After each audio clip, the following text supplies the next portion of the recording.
Hello, everyone, and welcome. My name is Ana Orrego. I am a project coordinator for Park People, and I am pleased to welcome you to today's Earth Day webinar on a fresh approach to community cleanups. For those joining us from our Francophone communities, we are offering French simultaneous interpretation for today's webinar. If you would like to take advantage of this offering, you can choose the French audio room from the interpretation button at the bottom of your screen. That should bring you to the French audio room where you will hear our interpreter, Jennifer. Pour les francophones, le webinaire d'aujourd'hui aura l'interprétation simultanée en français. Si vous souhaitez utiliser ce service, choisissez l'option Salle audio en français lorsque le bouton d'interprétation s'affichera en bas de votre écran. Vous serez alors redirigé vers la salle audio en français où vous entendrez notre interprète Jennifer. Let us know if you have any issues. As today's session is in a webinar format, you can see and hear myself and the panelists, but we can't see or hear you.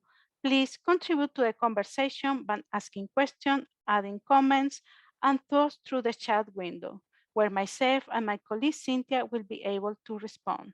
Today's webinar is being recorded and will be available on Parks People website for future reference.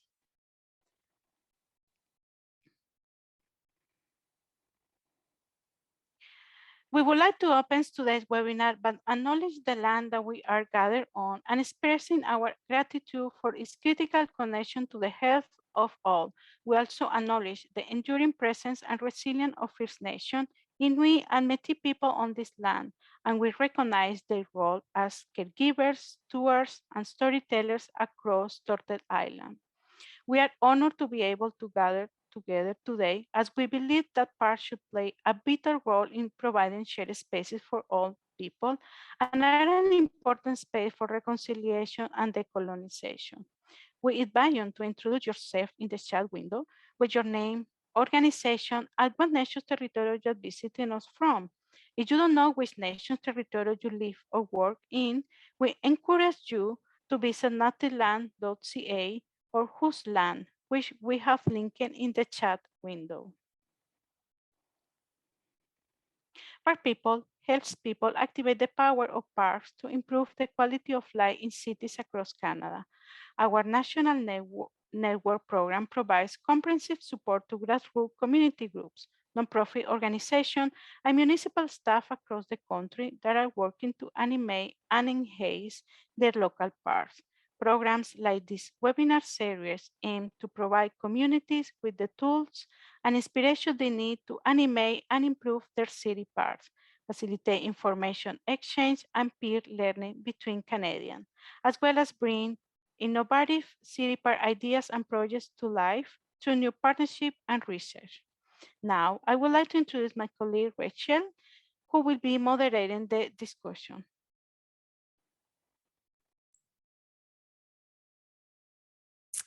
Thank you, Anna, and welcome everyone here today.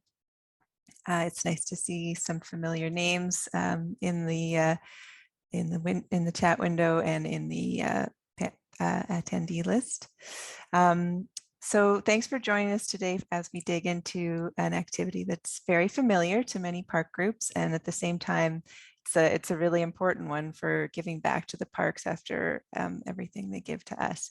So, you know, in the springtime, after the snow has melted and uncovers what was buried underneath over the winter, there's plenty of cast off waste material from city living to clean up.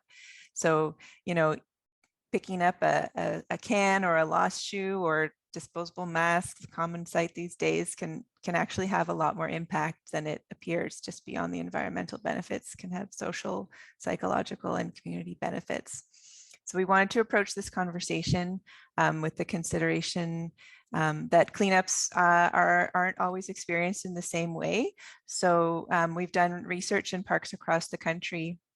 Sometimes the word cleanup at a park with encampments could be alarming for residents to hear, because the word is sometimes used to describe people clearing people's homes and belongings.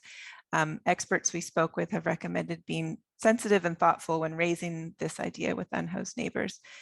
As in so many situations, really ensuring there's solid relationships of trust and understanding between communities involved in an event is a key element of success.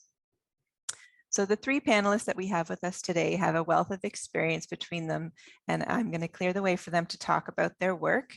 So we have Harpreet Singh from County Court Neighborhood Association in Brampton, Marika Tagliero from the Co-op des Valoristes in Montreal, and John Beers from the Crossroads of the Danforth BIA in Toronto. So we're going to hear an introduction from each of them and a short talk about their work. Please feel free to put your own questions and thoughts in the chat window.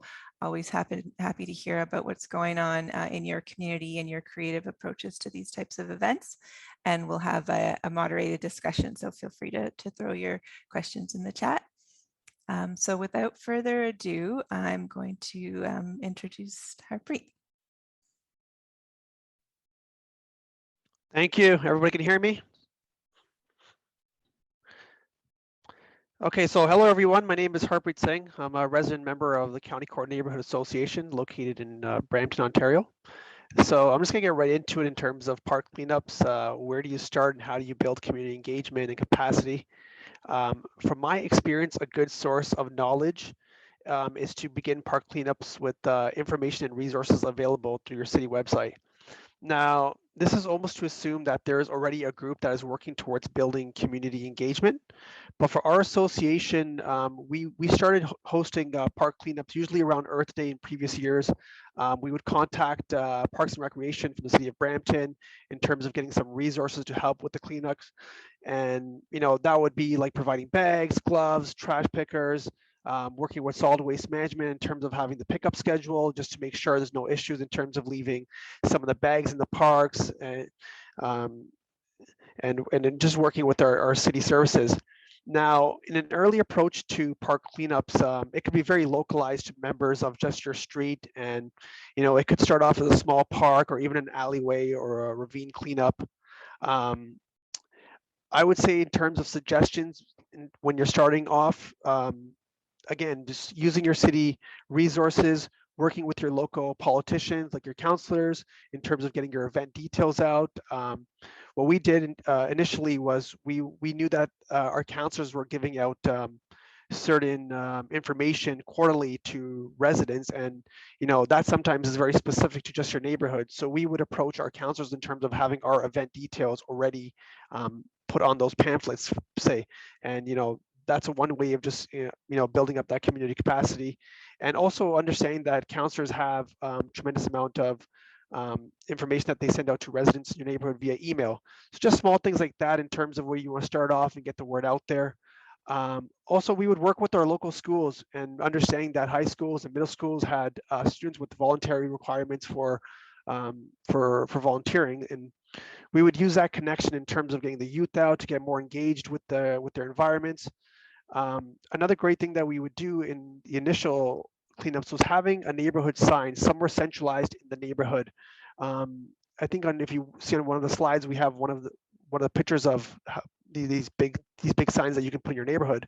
But again, it's something that becomes centralized in the neighborhood. People are walking through these spaces, they're able to see it. It's in the public realm, and it's a great way just to get information out there. I'm somebody who wants to see more digital boards within parks and public spaces just to keep residents a little bit more connected. Now, this is the approach in terms of when you're first starting out. That's from my experience. But if you want to get to more of an organized and to build more community capacity, I would say that you really need community leaders that have the time and the resources. For myself, outside of just being a resident, I'm someone who has an environmental urban planning background. I've been working for the city of Toronto for over 10 years. I am a geospatial mapper. For someone like me to navigate resources at a city level and understanding how to approach community capacity building from, say, a geographical lens, it comes a little bit easier. And when you're trying to go from doing small park cleanups to getting a little bit, bigger in terms of doing maybe 2-3 parks at a time or some bigger spaces, you might have to have some funds and some access to maybe, whether it might be just water or juice or some simple things at a park cleanup. And that's something where you can approach, again, your local politicians, like your councillors or MPs. They do keep small amounts of money allocated to helping communities with these type of things. We're at the point right now where we're able to apply for bigger grants, whether it's through the city or whether it's through organizations like TD. And we're at the point now where we're not just holding park cleanup events. Almost to conclude with, I just like as pictures are going through, I just want to talk about where we are right now after about maybe 5-6 years of the community engagement piece, is that we're basically doing about 3 to 4 events a year now with having park cleanups. We're having about 30 to 50 residents come out. We hold a movie night every year in collaboration with the city of Brampton. Again, we try to put some of the events together where it might be a community park cleanup during the day, and at nighttime it's to come back to the same park, and then it's going to be a movie night. We've incorporated this type of approach in terms of having our neighborhood festival. It's something that we've done for the last, well, I would say for 3 years running before the pandemic, and it was something that was bringing out about 500 residents each time to the festival. And it just doesn't stop there. It's also planning within those parks. You can see pictures of the ice hockey and whatnot, and having our counselors and the fire services coming out and helping with the flooding of the ice. Those are things that we do to engage residents and to engage our stakeholder partners, whether it might be through the city or it could be some of our outside stakeholders, to come into the spaces and understand it's not just the cleanups. It's more having the residents engaged, so we're able to put on certain events throughout the year. And from that point on, it's not just become us actually being in the space, it's also about us transforming that space. So it's understanding that we have the ability to exist in the public realm, but also shape how the public realm is going to be transformed, whether that's doing revitalization projects within the parks. For some of us, we sit on advisory boards within the city now, and we're trying to shape, the places that we live and we almost play or we enjoy within. And it's I think right now this year we've made so many connections in terms of trying to plan for the festival this year. Recently there was a new pond that was enacted in the neighborhood, and now we're working with our indigenous community partners in terms of having the park named, so it gives a little bit of heritage. So it's becoming a little bit from the steps of something small of being just a park cleanup to now it's a very conscious and connected neighborhood and having real leaders stepping up. Another thing that I would say too is that we're also at the point too where we understand a little bit more about our neighborhood in terms of mapping the demographics and mapping who exists within the neighborhood. And that's great in terms of getting support.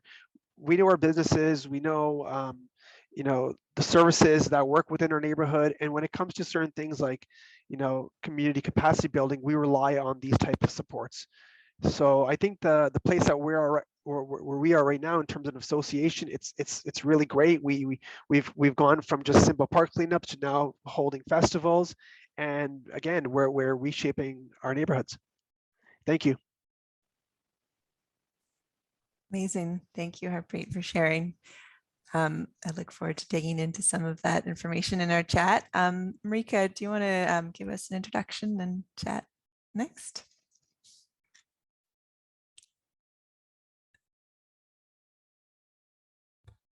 There you go. So hi, my name is Marika, and I am coordinator and the co-founder of the cooperative Les Valoristes à Montréal. Before going into my work with the Valoristes, I would like to talk about what preceded the Valoristes, the work that I was doing preceding Valoristes, which led to the creation of the Valoristes. So I used to work as a project manager for cleanliness and recycling at a local eco-quartier, which is it's an independent nonprofit that manages the eco-quartier program of the city of Montreal, which includes cleanliness, recycling, and greening programs within that. So the reason why I wanted to talk to you about this is that just to let you know about if you're in Montreal and you want to organize a local cleaning up activity, the eco quartiers are probably your best bet, because they are normally equipped with all the materials, and they'll organize for you. They'll be with you, and they'll organize with you the event, as well as the pickup with the city once you're done with it. And if by any chance you don't have a local eco quartier program, you should be calling 311, and I can let you know here in Montreal, and I'm sure elsewhere too in Canada, the government, the local government, municipal government is very happy to help with this sort of activity, obviously. And there are many even of these cleaning up activities which are held with the local politicians here in Montreal. Normally, they're going to be present. Also, if you want to find people, it's like these organizations that we have here, the resident organizations. Those are the ones that are going to bring in the people that live in the area and want to see it clean. So now going to the Eco Quartier, Coop Les Valoristes work. So the Coop Les Valoristes is a social enterprise that was put in place to help and facilitate the work of binners or canners or informal recyclers or valoristes. Or you can even say waste pickers. So these are people, and normally they're not homeless, okay?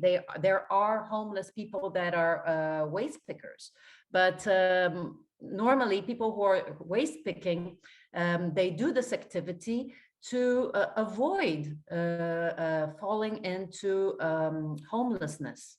So it is an important activity for them to be able to pay basic needs that they have. I mean, fill up for the rent, food, more and more and more. So this is the normally the description of people, socioeconomic situation that are doing this activity of waste picking. So we do different things to work with the waste pickers in Montreal. It's common elsewhere in Canada, but not here. We were the first one to create that. A depot that does only the return of refundable containers and the reimbursement, sorting and reimbursement. And we have done, besides our permanent depot, we have some activities, different activities, and one of them is done in a park. And it's called, we've done it in three different parks already, and it's called the Mobile Depot. That's how we call it. It's basically is what you're seeing, you know. It's 2 swimming pools, table, and racks, and we buy the refundable containers of binners that are in the park.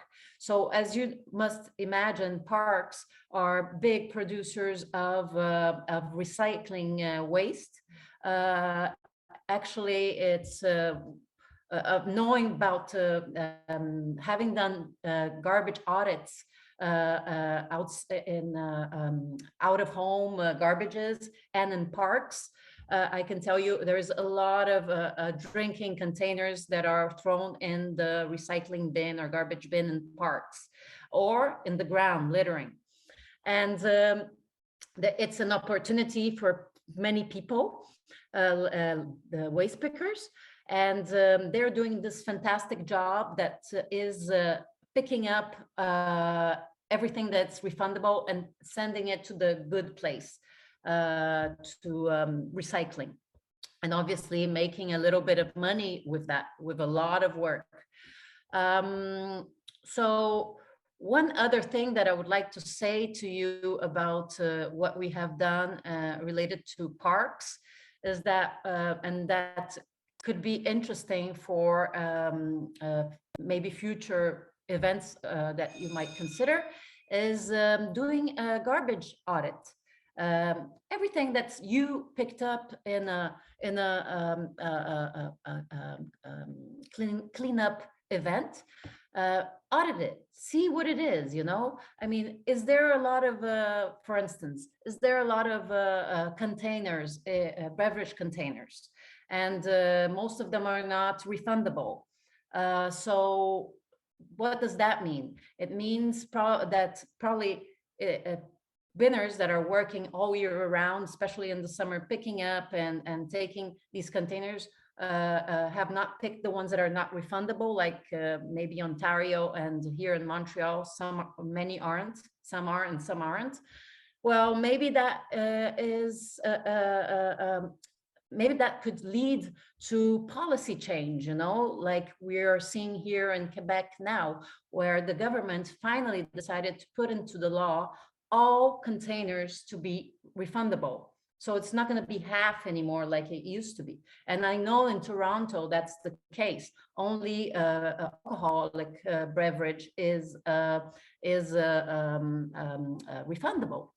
and water bottles and pops aren't. So what you probably will see is that there's going to be a lot of water bottles and pops into your garbage or recycling or littering.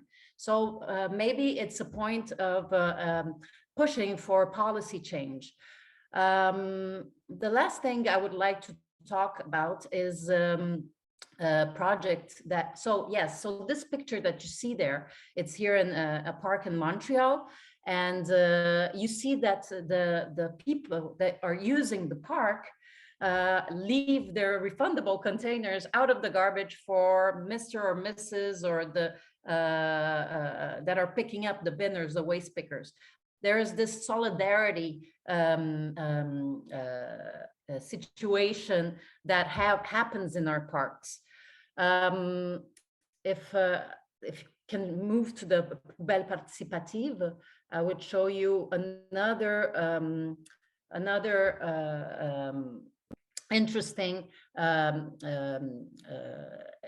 another interesting thing that could be done, as we have done here, and that's not in the park, but there is in parks, is to include a receptacle, so the person doesn't have to go in the garbage and maybe hurt themselves. You know, with broken glass or something. So is having receptacles like we have here in Montreal now, and we have in Vancouver, so people can just put their containers, and it's easier and faster for the binner to pick up these containers. And obviously it has an impact on the collection need of these garbages, because beverage containers, refundable or not, they have an impact on the volume of a trash can or a recycling bin. So it's gonna fill up faster, and if it's being recuperated by the bins that are always there, it'll fill up less fast. So this is what I have to say for now. Thank you. Great. Thank you very much, Marika. And John, shall we hear from you?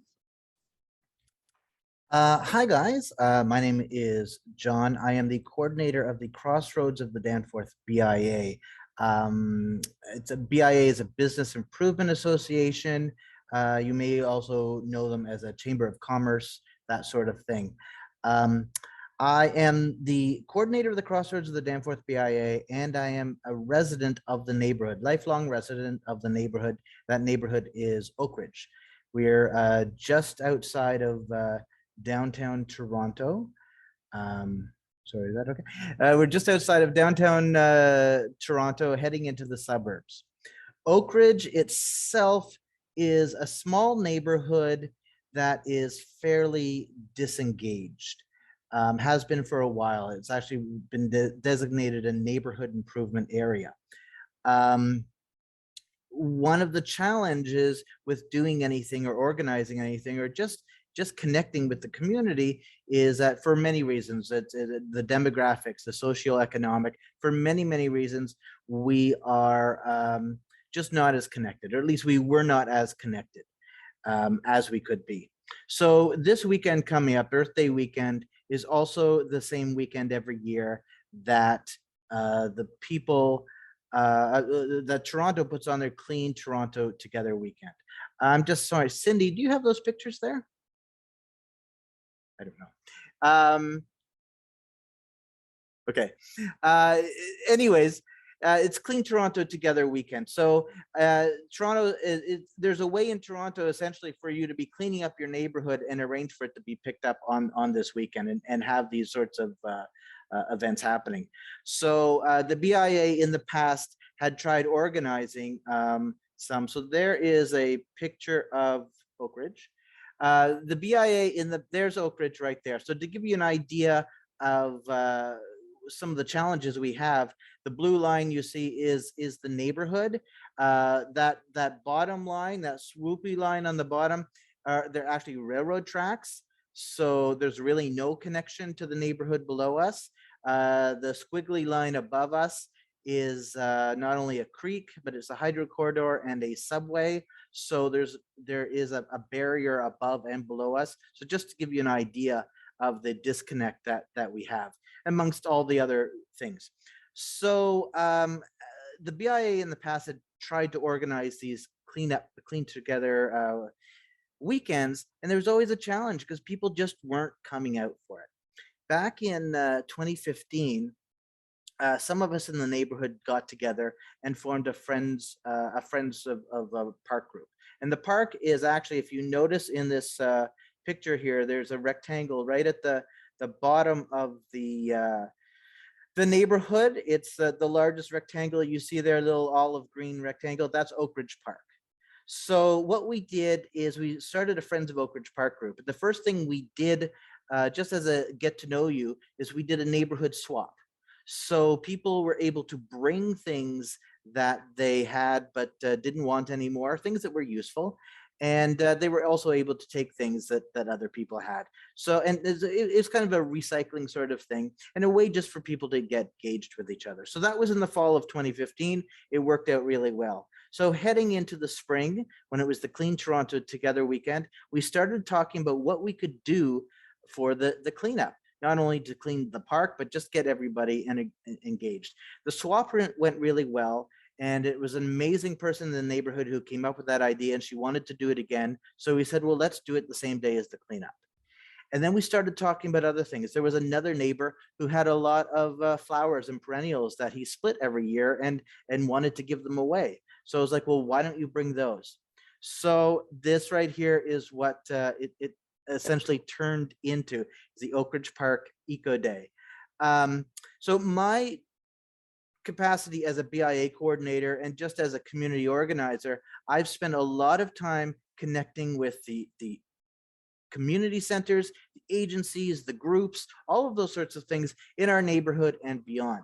So when we started having these conversations about what can we do this day, we started to think about, well, who else can join us? Who else can bring something to this day that would not only help us, but also help them as well? So we have a local bike group, and at that point they were fairly new. They wanted to gain members, they wanted to get their word out. So we connected with them, and they said, sure, we'll come out and tune bikes. So now we have people, they're tuning bikes for free and encouraging more cyclists to come out. There's a private community center that has a big a garden roof, and they do have a gardening program. They gave us seeds to give away. The counselor always has a free compost day. So we arranged for it to happen the same time as our event. We also at one point got concerned that our event was getting a little bigger than it should be for a cleanup day. So we had one of the city community centers, the manager there helped organize, to get the permits and such we needed to do what we were doing. We found a librarian who could come out and read like environmental books and stories to the kids. We were big enough that we were actually able to get some help because of the Clean Toronto Together weekend. There was some sponsorship funds there, and well, not funds, but let's just say in kindness things. So we were able to get some Tim Hortons and pizza with the help of park people in the city of Toronto. So that really helped in terms of building this event. So here you can see some of the pictures from our first 4 years of doing this. It, of course, we started, our first one was in 2016. We took 2 years off like everybody else has in the world. So this weekend is our first one back. But just to give you an idea of all of these things, plus more. Other years we have done things like we got together with Tree for Me and we gave away trees. We now have a scout troop that they collect e-waste and such for their fundraising. So they'll be there collecting their e-waste. We've had someone come out and do eco crafts. We do all kinds of different sort of things depending on who's available this year. But actually, you see in the corner there, the bottom corner, where we thank all the people that were involved and organized and such. There's not as lot of organizing that has to happen because we essentially go to these groups who already have a program happening and we say, why don't you come with us and do it this day? And it's been great. We're trying to promote them and also they support us. And that's really my point in all this. All of these people that have done it are people that I've met over the course of living and working in this neighborhood. It's the relationships that I've built that have made it easy to pick up the phone and say, hey, do you guys want to come out and tune bikes? And a lot of people don't realize how important those relationships are because, you know, if you don't have a good relationship with your politicians, it's a little more challenging to get their support or, getting a permit for the park or that kind of thing. And I would say that you shouldn't just go up and ask someone who you've never met before. Start building your relationships now. And don't be afraid to offer assistance for what they do because they're doing events too. They're doing other sorts of things. So see how you can help them. There's an amazing person who lives in the neighborhood who has, for lack of a better word, event toys, mini putt, and those sorts of things. And we don't use that for this event, but other things that we have. And it's amazing that he'll lend us those things. And at the same time, we show our appreciation as much as we can too. But that's kind of the sort of thing that we have done. If you just want to go to the next picture, to give you an idea, this is what our cleanup Clean Toronto Together weekend day looked like in 2019. You can see the amount of activities that we did, and you can see the support that we had from so many different organizations and people. And there's no one has got a no one's name is larger than anyone else's. Well, I guess the Friends of Oak Ridge Park, but it's just everyone participating. And I just cannot stress enough how it wouldn't have happened if it wasn't that sort of relationships that we build, not only as a community and as residents, but as organizations too. And the amount of people who get to meet new organizations when they come to these events is amazing. So I think that's kind of it in a nutshell. And certainly if you have any questions, we can talk some more.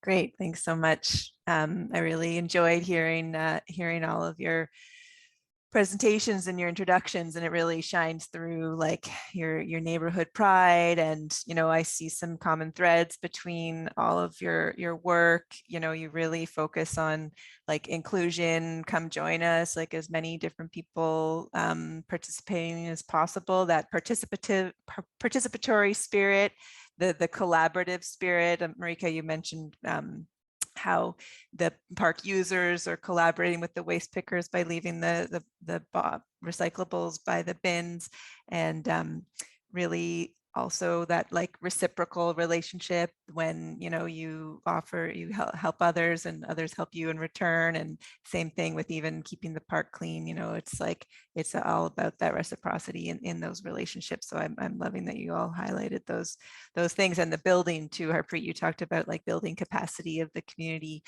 starting small, like we really, for sure, that's a great starting point, and really building community and building relationships that way. So yeah, just to open it up for a little moderated discussion. So I guess I was wondering if you wanted to address any main challenges that you've faced in your work and how you've overcome the challenges. Just like, I know there's probably lots, but if you wanted to talk about that. Okay, I'll go. So kind of to prove the point of everything I just said, organizing this year's event has been the most challenging of all.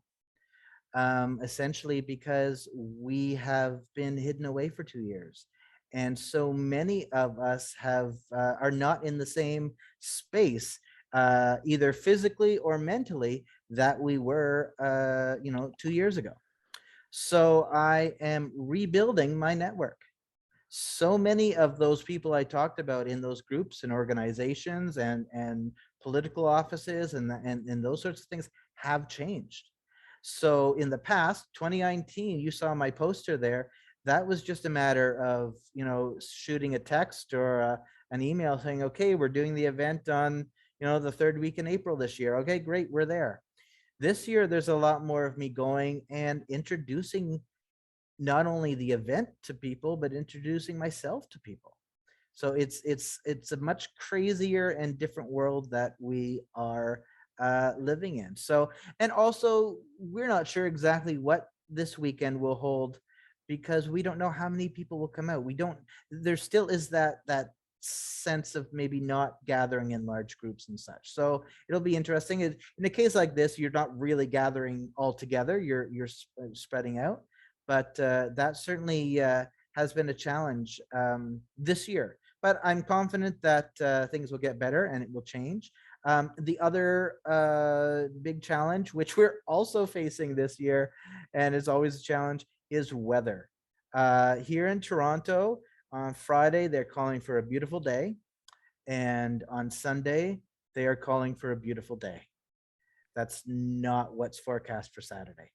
So fingers crossed, we will be able to do some great things. But yes, those certainly are big challenges. Yeah, I think from our standpoint too, it's very much similar to John, what you've been going through. We've actually done the Earth Day park cleanups, and there's been times where we're actually just shoveling snow and just picking up the bottles underneath the snow. So, I mean, we've commonly moved our dates to like a little bit further down just to kind of, understand that this is Canadian weather and we have to deal with potential snow in April.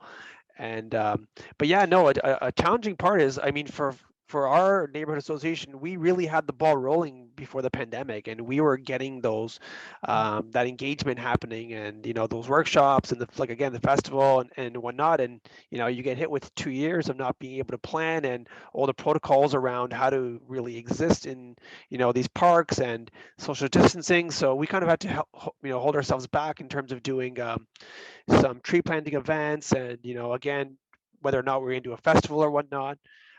It got to the point where we had to kind of be a little bit creative and say, if you can't gather in a park and have people commonly in the same space, we were doing like Instagram backyard garden profiles. So people would just, we would have something called Keep Calm and Green Thumb On or something, and we basically had everybody showing their backyard gardens and taking pride in their own private spaces and not really having to come out into the bigger parks. And that kind of kept a little bit of engagement going. But it's something, again, like we're going to the planning mode now, and we're a little bit hesitant of whether or not we'll get the same numbers, the same engagement. So you're almost starting again, but hopefully the community's engaged and they have a feeling of wanting to get back to those spaces again in the neighborhood. Well, in terms of challenges, we've had so many, but in terms of our work in parks, one of the things that we've been working with the city of Montreal is the receptacles of garbage and recycling. We have suggested okay, there's like different types of garbages, for instance, because unfortunately people throw recycling and garbage and recycling. It's not just perfect math. It's better in parks than in the streets, but still it's not a perfect math. And we have been working with the city of Montreal, but it's such a big octopus is big, you know, and every borough is different. But we've been working with them to avoid having containers that are locked. That's something we have asked because and this is most binners or waste pickers are not doing this, but it could be vandalized, you know. I mean, there's so many different people doing this activity. It's not necessary. It can be useful for this person, and it's going to be taken to the right place, you know. So why lock a garbage container? And there is also this new type of bin that is appearing in parks, and I understand why they have it. It's called a mojo. It's like it goes, it's underground. So it's a big bag that you pick up with a truck. So there's no way of reaching the bottom of it, for instance. So when the city has to use those types of big garbage containers, we strongly suggest that they put the receptacle of refundable containers in in that garbage bin. Great. So what about also, you know, I think that it's a common feeling amongst a lot of folks on the line, and we've been hearing it certainly at Park People, this sort of like post-pandemic recovery and engaging our communities again and getting outside. So, you know, we look for inspiration in the everyday, and like perhaps in some of your work, you've had an inspiring story that you'd like to share, or like what you've seen someone like a reaction to when they participate in these events, or something that's that might be inspiring for other folks listening in.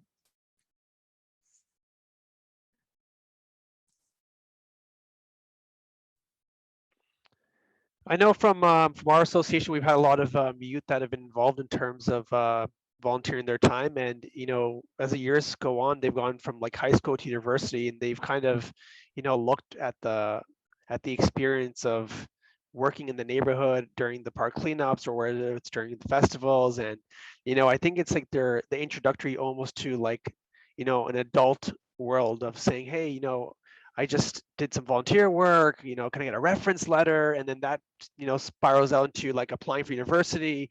And then they're going on into, you know, their careers and their programs.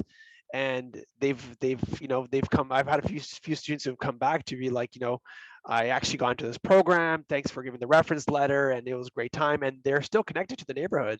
And it's, you know, it's knowing that they had those opportunities in a setting of complete openness and accessibility, and you know, doing especially within their own neighborhood, and understand that they're, you know, equally as important leaders in the neighborhood. So having those type of experiences, and then seeing it on the other side of with the seniors as well, as you know, getting that time to get out there and, you know, feel active and be in the spaces that they commonly might go into themselves, and not have other residents that they might socialize with, and you know, doing certain things where, you know, you strengthen those interactions. So I think that's kind of where we see our wins in terms of what it's doing for our residents.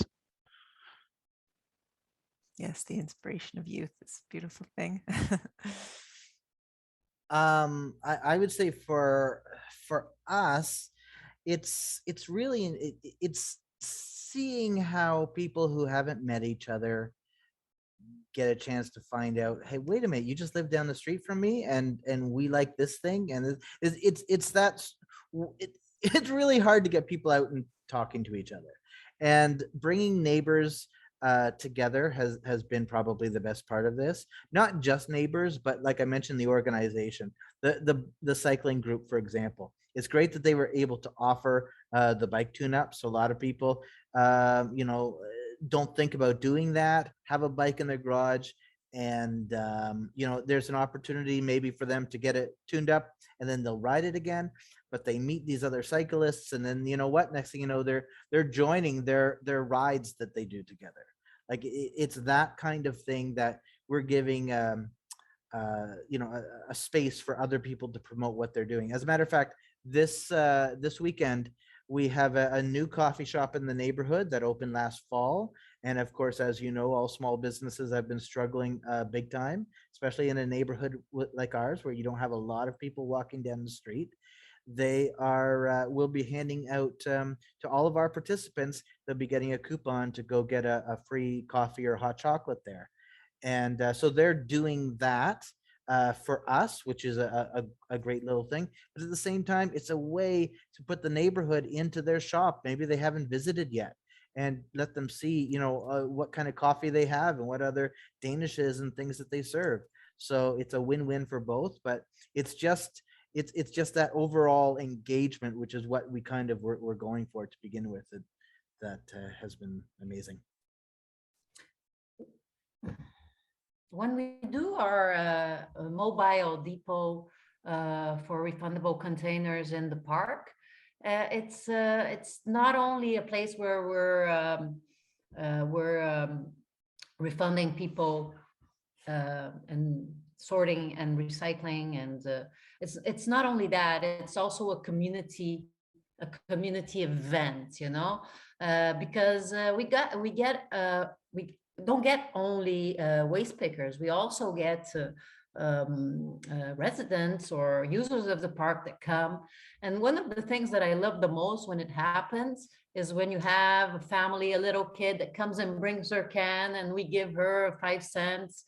It's like it's super fun. So it's also, so that's it. It's also a moment for us to talk about the importance of recycling, especially for refundable containers, and the important role that the waste pickers have in the cleanliness of the parks. So sometimes there is some stigmatization, and we are able to let them have our waste pickers and the community talk together, and exchange and change the sometimes the perception one has of the. So it's much more than just a place where we're refunding. We do a lot of sensitization, a lot of education, and frankly, it's fun. That's great. The importance of all of those things for sure, and it's almost a philosophical feeling you can get from you know, picking up a piece of garbage or contributing to the cleanliness of a park in that way. So I really appreciate the way you're all articulating that through your work. So that's great. So what about advice that you'd give to another project or another group who might be interested in starting something like this? Like some key elements to keep in mind? A piece of advice? Well, in terms of making a mobile depot for refundables, not in Montreal, is in Quebec. It's kind of new, but I know and elsewhere in Canada, except for Manitoba, it's pretty regular. Perhaps associate yourself with a bottle depot. and then contact the local borough responsible for the park, so they can lend you space. And after that, I mean, the setup is pretty easy. You have to know about refundable containers, and you don't have to pay the people right away. You can organize a way with this local depot to give them a receipt that they can go and get the money in the local depot. We don't have a truck presently. We rent you all, is much cheaper. So at the end of your event, after 2 days, 1 day, you take your truck and you unload the containers in a local depot, and that's it. For me, I would say at this point where we are in terms of association is I would use every opportunity, even if it's park cleanups, but drive policy, make it as something that you want to create some change, you know, in these spaces that we all we have in our neighborhoods. In terms of looking at my neighborhood in Brampton, we're lucky enough that it's very much has these very specific borders that kind of define the neighborhood. We have a golf course on one side, it's a 407, and then major arterial road, and not many neighborhoods have that. And when you have like a sprawling suburb like Brampton, you can't really get really defined neighborhoods. So when you're trying to build like community engagement and capacity, it's kind of hard when you don't have a neighborhood. The city of Toronto has certain things like the BIA, or they have you know, ward boundaries, but they also have neighborhood boundaries, and not every city might have that. So for me, it's something where it's like, if you drive that policy change and saying, hey, we need kind of help in defining these neighborhoods, it makes it a little bit easier to go out and do these park cleanups, because then you have a defined neighborhood, you have defined spaces. And yeah, that's something from like the standpoint that I'm at right now in terms of how I'm viewing neighborhoods. No, I don't look at it from the lens of just my neighborhood. I look at it from the lens of, you know, whether it's within Brampton, Toronto, Mississauga, it's understanding that, you know, you have to kind of fit to some boundary within to build up that capacity. I just say, I mean, it's a group effort. It's always a challenge. I'm sure most of you know, if you've ever had to put together any sort of community activity, whether it's at a school or wherever, it doesn't always feel like a group effort. There's always those handful of people that end up doing a good chunk of it. But there certainly is a lot of people. There are a lot of people involved, and you can find sometimes you have to find ways to involve them, and you know, you have to figure out what is in it for them sometimes. And sometimes they want to do a certain activity. Great, why don't you come out and do it with us? That kind of thing. So you do have to sometimes figure that out, so that can work.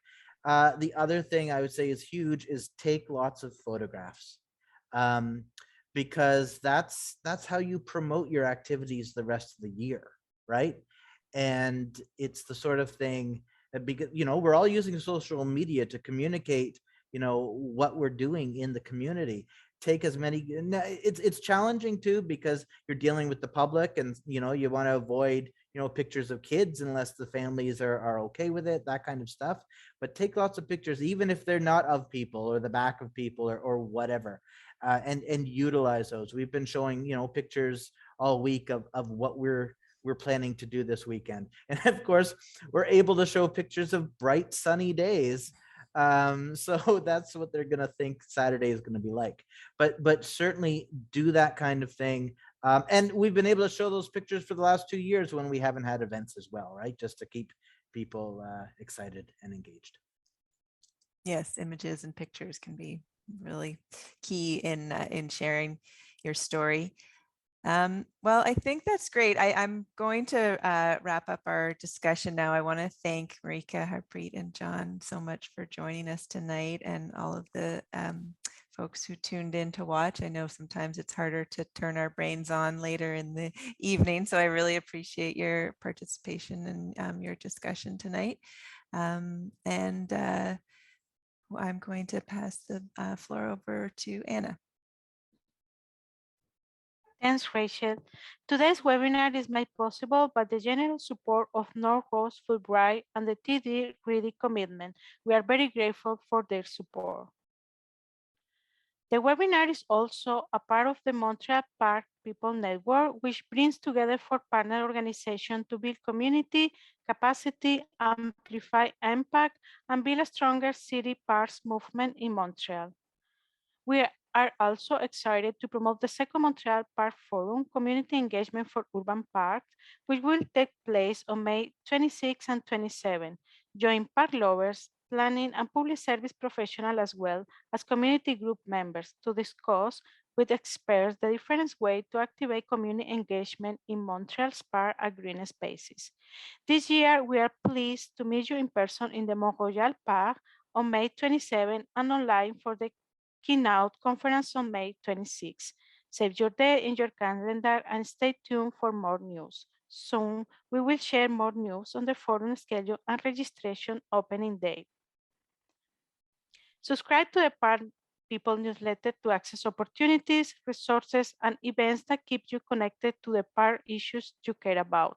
We also have a fully bilingual national Facebook group that we encourage you to join to connect to other members of Park People National Network. We should like to thank our individual donors who support our continued work and efforts. If you'd like to make a donation of any amount, please visit our secure website, parkpeople.ca.